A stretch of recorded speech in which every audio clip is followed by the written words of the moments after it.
Hello Praveen Uttarardh students, உங்களுக்கு second பேப்பரில் third கொஸ்டினுக்கு அலங்கார் அதில் ஒரு இம்பார்ட்டண்ட் பார்க்கலாம். உங்கள் QA புக்கில் பேஜ் நம்பர் 62 இருக்குது பாருங்கள்.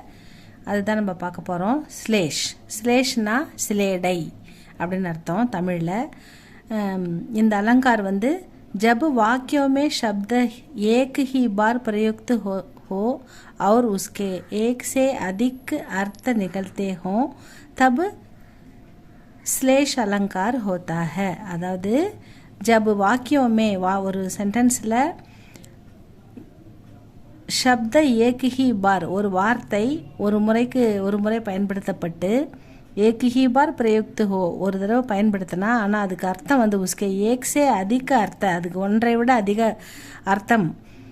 அர்த்தத்தில் அது வெளிவந்தால் ஜப் ஸ்லேஷ் அலங்கார் ஹோத்தாக அப்படிப்பட்ட அலங்கார் ஸ்லேஷ் அலங்கார் அப்படின்னு சொல்கிறாங்க. ஒரு வார்த்தை ஒரு முறை பயன்படுத்தப்பட்டு அதுக்கு ஒன்றுக்கும் மேற்பட்ட அர்த்தங்களில் அது புரிந்து கொள்ளப்பட்டால் அது ஸ்லேஷ் அலங்கார் அப்படின்னு சொல்கிறாங்க. உதாகரணம் அதில் ரஹிமன் பாணி ராக்கியே बिन पानी सब सून पानी बिना न उबरई मोती मानुस चून.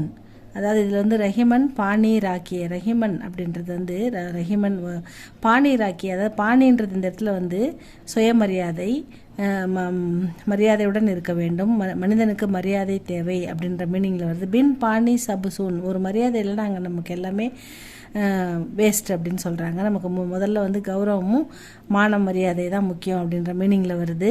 பாணி பினா ந உபரை அதாவது அதிகமாக உபரைனா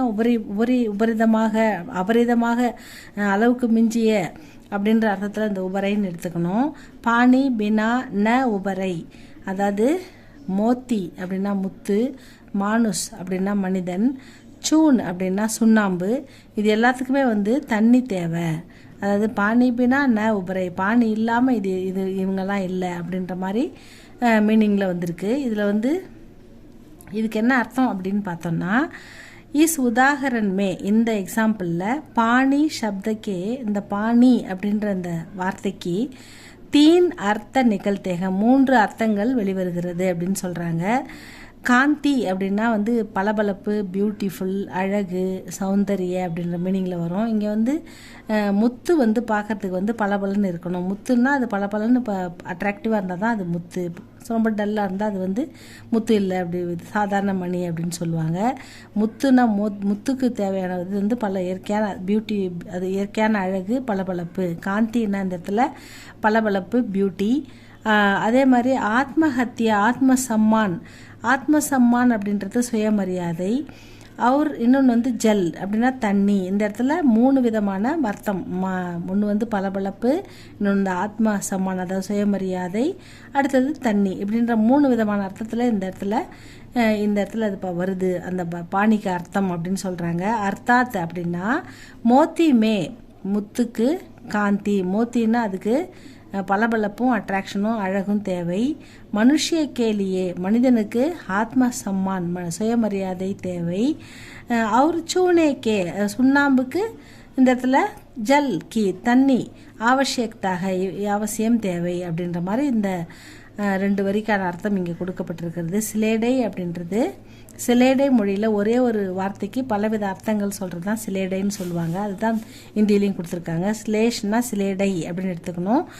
இது உங்களுக்கு அலங்காரில் இம்பார்ட்டண்ட்டாக வருது ஸ்டூடெண்ட்ஸ், இதை நல்லா படிச்சுக்கோங்க.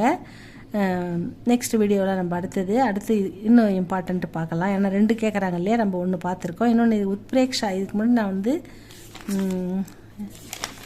இந்த திருஷ்டாந்த் அலங்கார் இது நான் உங்களுக்கு போட்டிருக்கேன். இதுவும் பாருங்கள். இது 2 போட்டாச்சு. இதில் இன்னொரு இம்பார்ட்டன்ட் பார்த்துட்டு நெக்ஸ்ட்டு பார்க்கலாம் ஸ்டூடெண்ட்ஸ். இது உங்களுக்கு பிடிச்சிருந்தால் லைக் பண்ணுங்கள், சப்ஸ்கிரைப் பண்ணுங்கள்.